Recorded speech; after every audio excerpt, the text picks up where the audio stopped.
nama seafood wine star နဲ့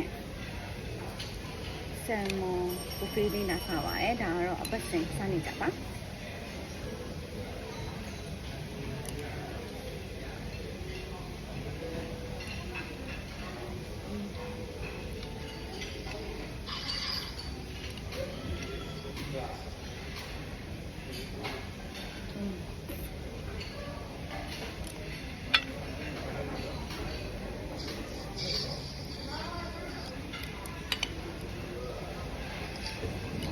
တူနာနာအစိမ်းပါဒ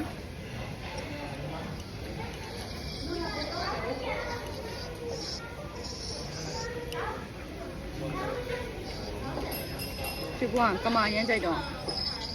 ဒီမှာFriday နေ့တိုင်းရှိရပါတော့ဟုတ်ကြိုပြီးတော့ booking လုပ်လို့ရှိရင်တယောက်ကိုအဝါစား buffet ကို$8000ပဲကျပါတယ်ဆယ်မွန်ကြိုက်တဲ့လူတွေကမာကြိုက်တဲ့လူတွေဆိုလို့ရှိရင်အရန်ကိုတန်ပါတယ်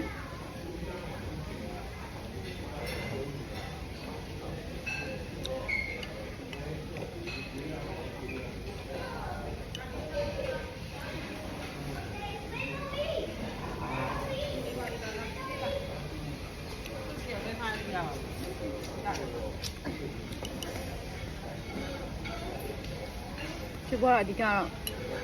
ဆယ်မွန်နဲ့ကမာနဲ့ပဲစားရပါတော့။ကျန်တဲ့ကင်နာတွေချက်တာတွေကိုကြတော့မိတ်ရှော့နေအောင်မစားဖြစ်ဘူးပေါ့နော်။ဒါကတော့ရွှေပိုးအရန်ကြိုက်တဲ့ wine star ဖြစ်ပါတယ်။စားဖို့သမျှထဲမှာတော့ဒီစီယိုနာ wine star အကောင်းဆုံးပါပဲ။အထက်ကောင်းတဲ့ wine star ရှိရဲဆိုလဲဆိုင်ရှိရဲဆိုလဲညှပ်ပေးခဲ့ပါနော်။စားပါမယ်။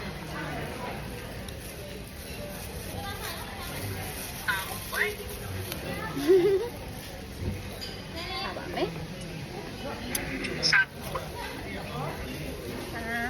စားမယ်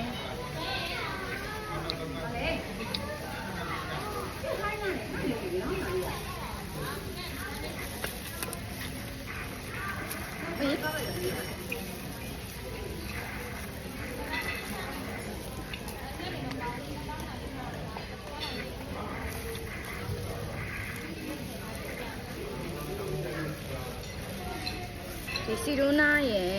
wine star ရဲ့အသားကတော်တော်ကောင်းမှထူတယ်အရန်နဲ့လက်ဆက်တယ်စားပြရတဲ့ one shot ကတော့ဘိုင်းနာတော့မရှိဘူးဒါပေမဲ့ seafood နဲ့လုံးဝမတည့်တဲ့လူဆိုရင်တော့မစားပါနဲ့အသားနည်းနည်းရတတ်ပါတယ်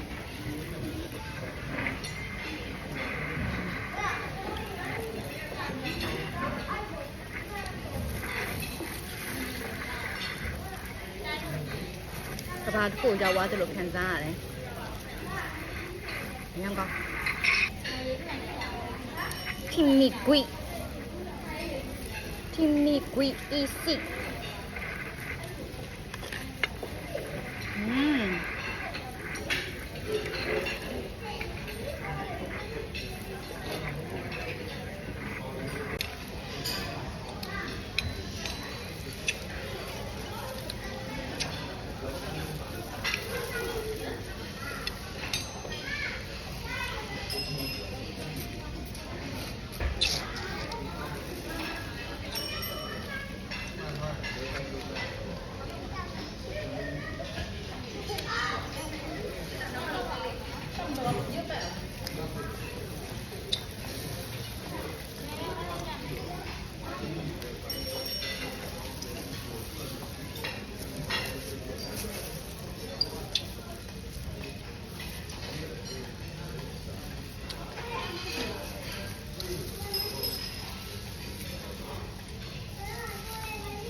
ซีฟู้ดสุดเลยဖြစ်ပါတယ်